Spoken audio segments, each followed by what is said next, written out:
नमस्कार साथियों, आप सभी का स्वागत है हमारे YouTube चैनल ज्ञानविद सुखदेव में।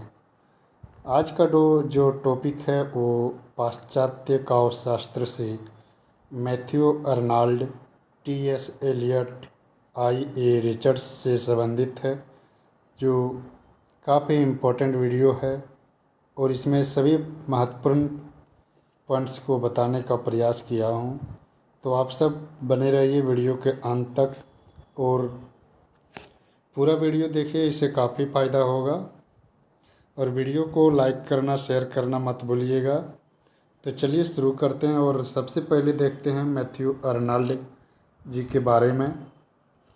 इसका जन्म है जो 24 दिसंबर 1822 ईस्वी को लेलहम, मिडल सेक्स, इंग्लैंड में हुआ और मृत्यु है जो 15 अप्रैल 1888 ईस्वी को लिवरपूल, इंग्लैंड में हुआ था। आगे देखते हैं। आगे लिखा है, मैथ्यू अर्नाल्ड के परिवार का संबंध अकादमिक शिक्षा जगत से था।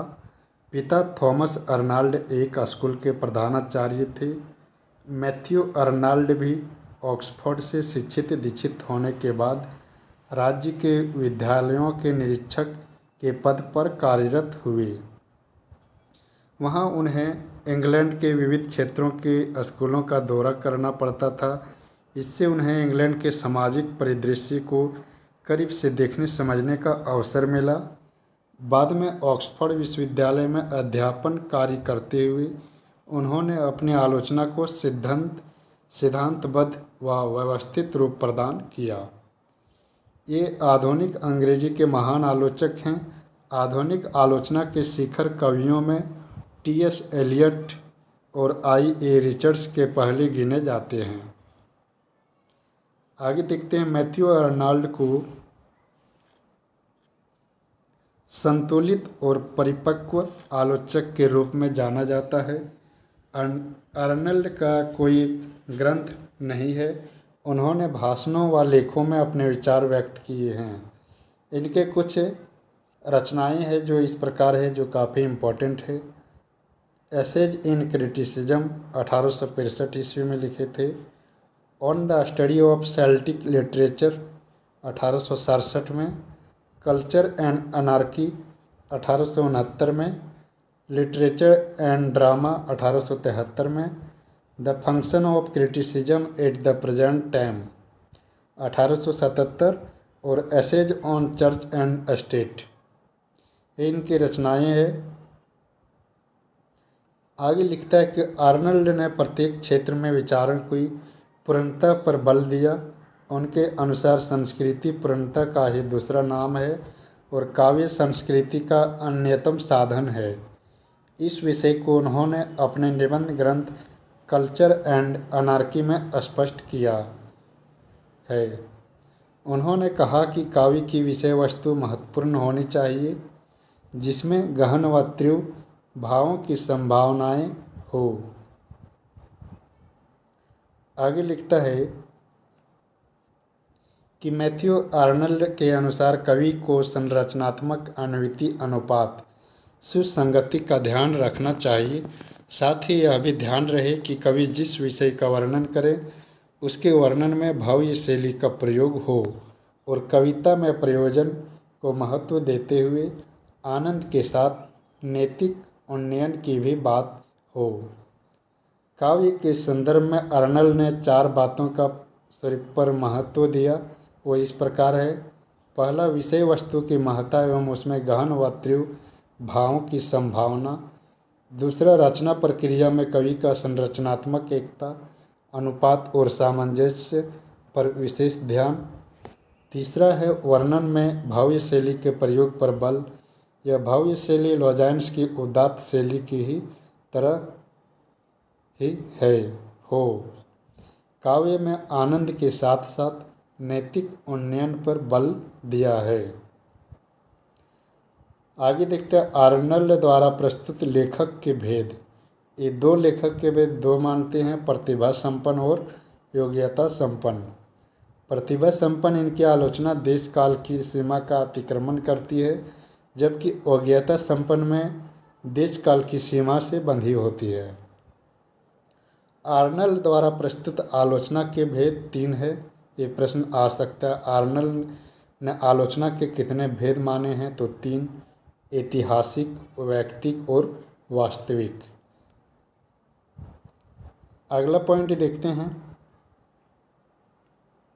लिखा, आर्नल काव्य आलोचना में दार्शनिकता का विरोध करते हैं तथा आलोचना को मानव जीवन को स्वस्थ, सार्थक और उपयोगी बनाने वाला तत्व मानते हैं। इसलिए उन्होंने वास्तविक आलोचना को उचित आलोचना माना है। आगे लिखा है कि आलोचना के संदर्भ में आर्नल्ड की दृष्टि व्यवहारिक थी।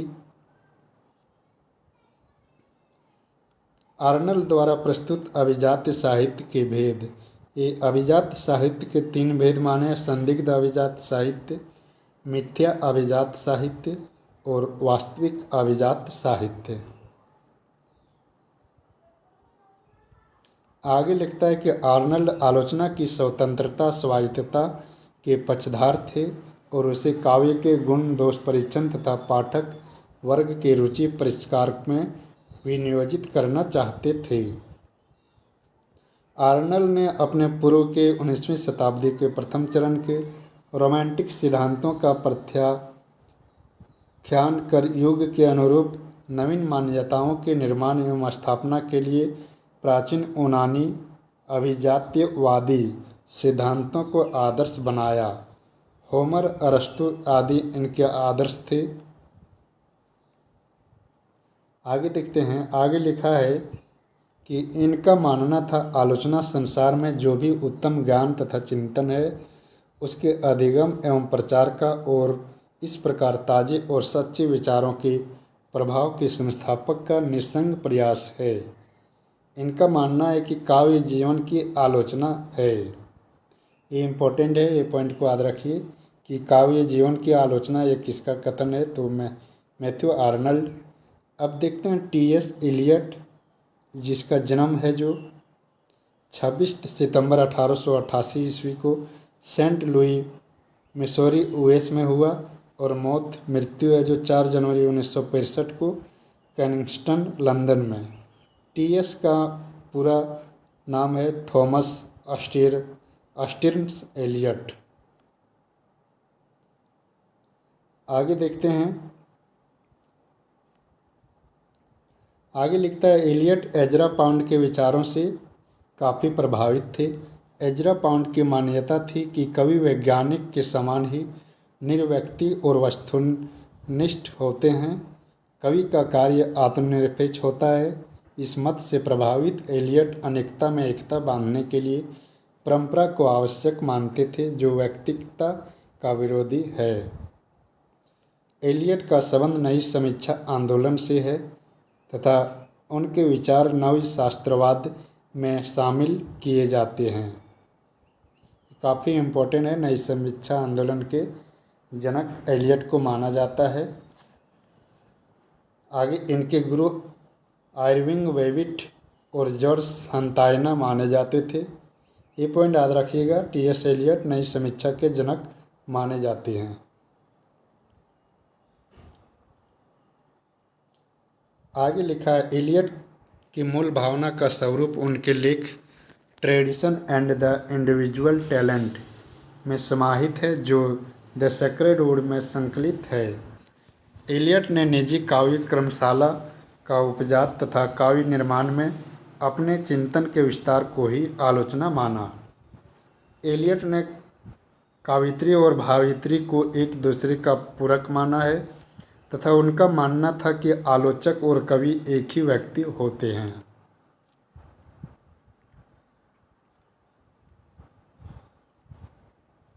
आगे लिखा है, निर्व्यक्तिकता सिद्धांत, परंपरा सिद्धांत, उपन्यास का अंत तथा वस्तुनिष्ठ समीकरण एलियट के महत्वपूर्ण सिद्धांत है। ये काफ़ी इम्पोर्टेंट है, इसे याद रख लेना। कौन कौन से सिद्धांत? निर्व्यक्तिकता सिद्धांत, परंपरा सिद्धांत, उपन्यास का अंत तथा वस्तुनिष्ठ समीकरण। आगे लिखा, क्राइटेरियन नामक त्रैमासिक पत्रिका का प्रकाशन शुरू कर इन्होंने सन 1922 से 1939 तक इसका संपादन भी किया। इसी के कारण एलियट की ख्याति साहित्यिक जगत में स्वीकार की गई है। आगे है कि इनकी द वेस्टलैंड नामक प्रसिद्ध काव्य रचना पहल 1922 ईस्वी में इसी क्राइटेरियन पत्रिका में प्रकाशित हुई। इन्हें 1948 ईस्वी में नोबेल पुरस्कार से सम्मानित किया गया। इनकी रचनाएं हैं the sacred wood, the waste land, homage to John Dryden, Elizabethan essays, the use of poetry and the use of criticism,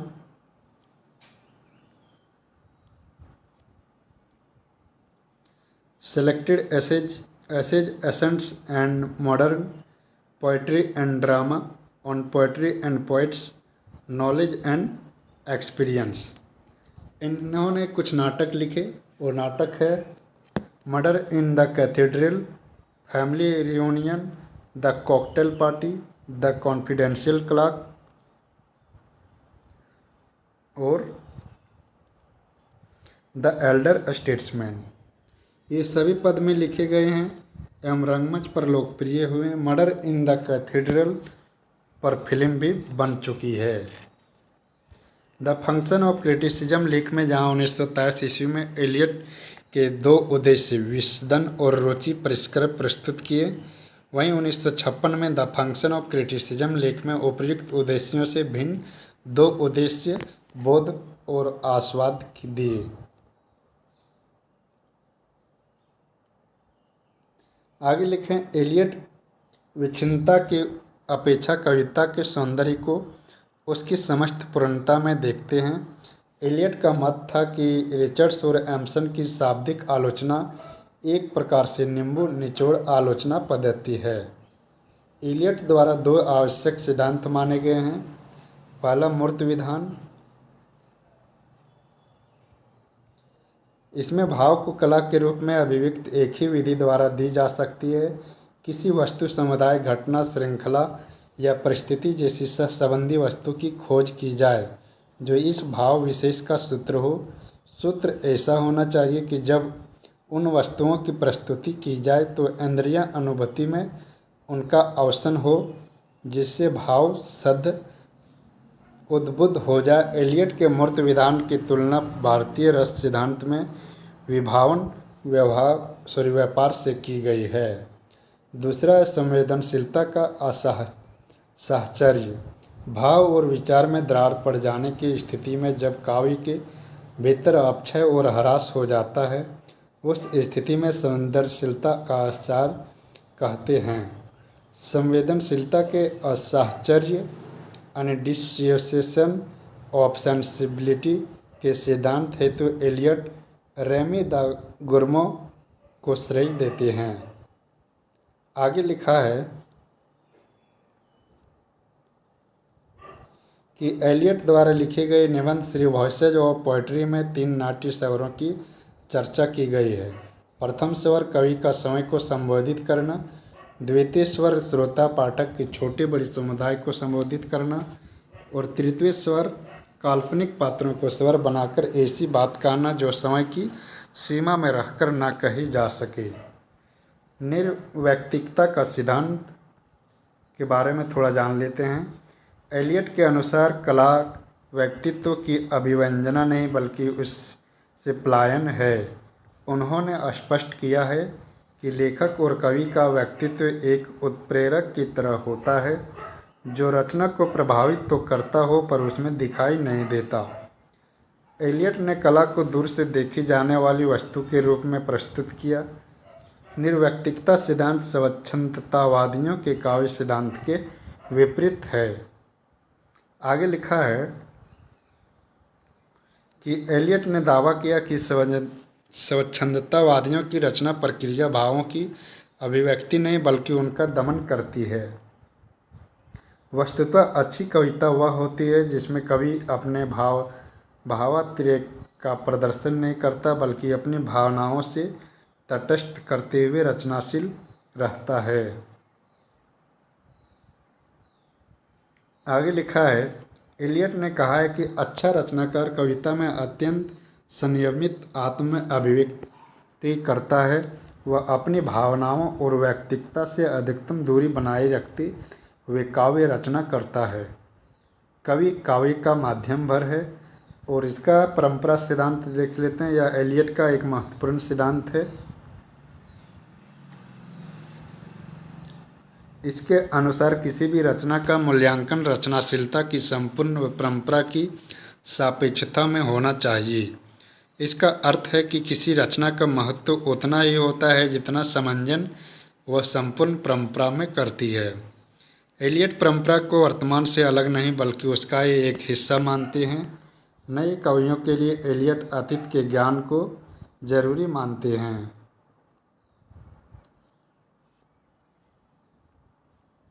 उनके ट्रेडिशन एंड इंडिविजुअल टैलेंट नामक लेख का उद्देश्य रोमांटिक संप्रदाय की व्यक्तिवादिता के बदले परंपरा का महत्व स्थापित करना और परंपरा के अंतर्गत ही व्यक्तिक प्रज्ञा की सार्थकता प्रदर्शित करना। अब देख लेते हैं काव्य तथा आलोचना के संदर्भ में एलियट के कथन है, क्या उनका मत है।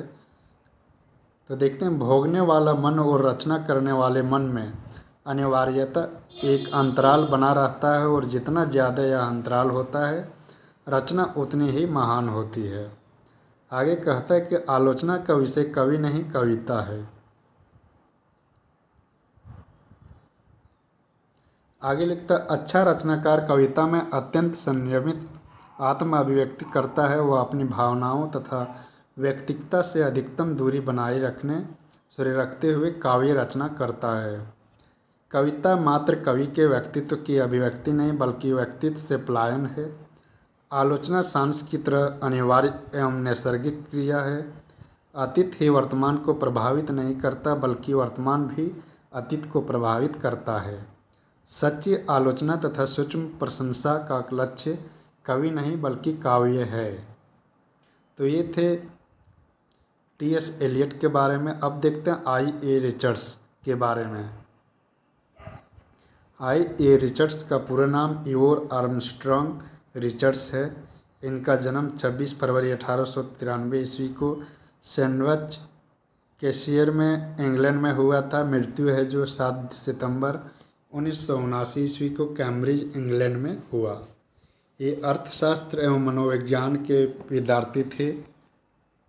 हार्वर्ड विश्वविद्यालय में अनेक वर्षों तक अंग्रेजी के प्रोफेसर रहे। वहीं से इन्होंने डी.लिट की उपाधि प्राप्त की। इनका रचना काल सन 1924 से 1926 के मध्य माना जाता है। आगे लिखा है कि इन्होंने लगभग 1 दर्जन ग्रंथ लिखे जिनमें सर्वाधिक महत्वपूर्ण प्रिंसिपल ऑफ लिटरेरी क्रिटिसिज्म है। इनका प्रभाव हिंदी साहित्य पर स्पष्ट रूप से दिखाई देता है।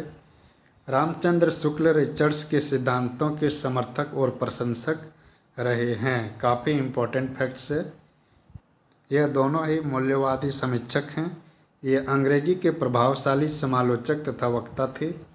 ये पॉइंट को जरूर याद रखिए। रामचंद्र शुक्ल रिचर्ड्स के सिद्धांतों के समर्थक और प्रशंसक रहे हैं। आगे लिखता, अंग्रेजी साहित्य में सौंदर्य शास्त्र को व्यापक और व्यवस्थित रूप में से प्रथम बार निर्मित करने का श्रेय रिचर्ड्स को दिया जाता है।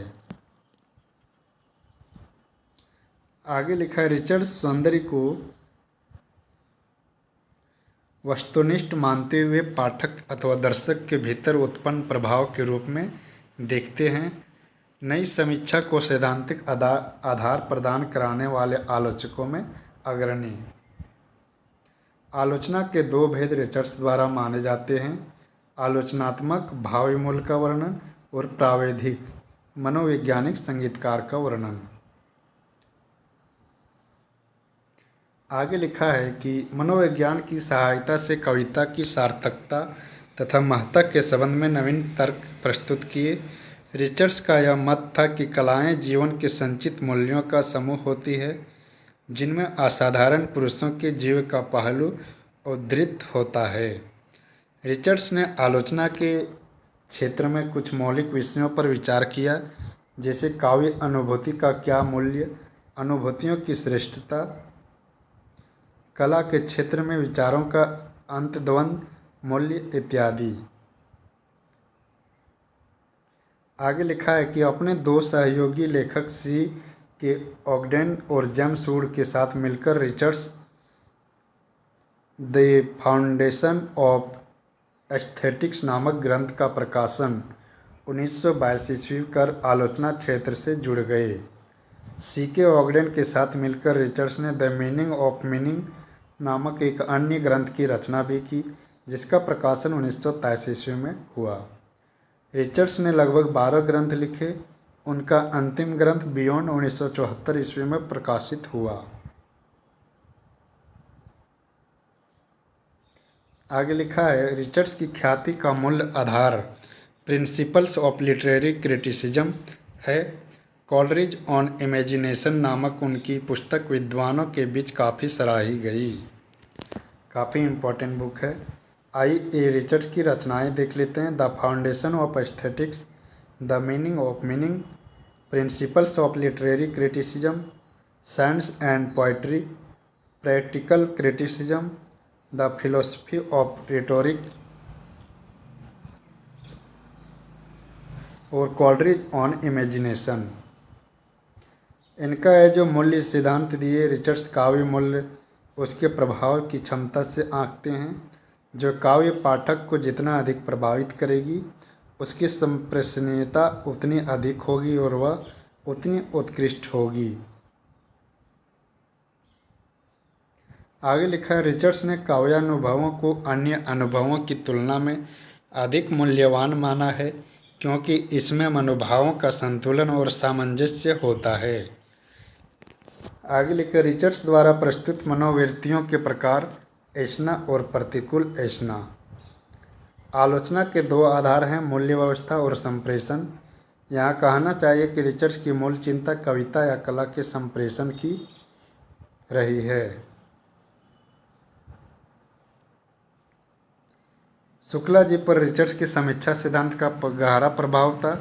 संप्रेषण सिद्धांत, तो संप्रेषण सिद्धांत दिए हैं आइए रिचर्ड्स जी।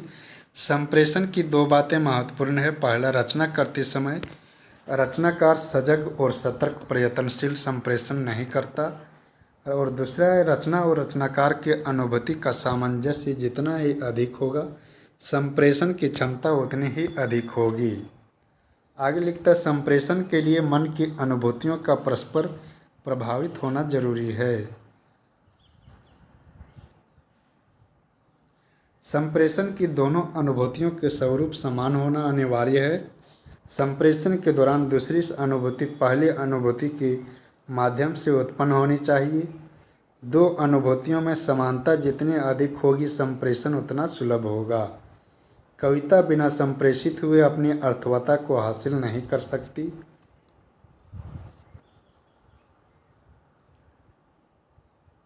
आगे लिखा, जितनी संप्रेषणीयता कविता में अधिक होगी, श्रोता को उतना ही अधिक प्रभावित करेगी। रिचर्ड संप्रेषण को ही आलोचना के उच्च लक्ष्य के रूप में देखते हैं। भाषा ही संप्रेषण का मूल आधार है। आइए रिचर्ड को संप्रेषण सिद्धांत, मूल्य सिद्धांत एवं अर्थ मीमांसा सिद्धांत के सिद्धांतकार माने जाते हैं। तो ये काफ़ी इम्पोर्टेंट पॉइंट्स है। रिचर्ड्स द्वारा प्रस्तुत भाषा के रूप वैज्ञानिक और रागात्मक।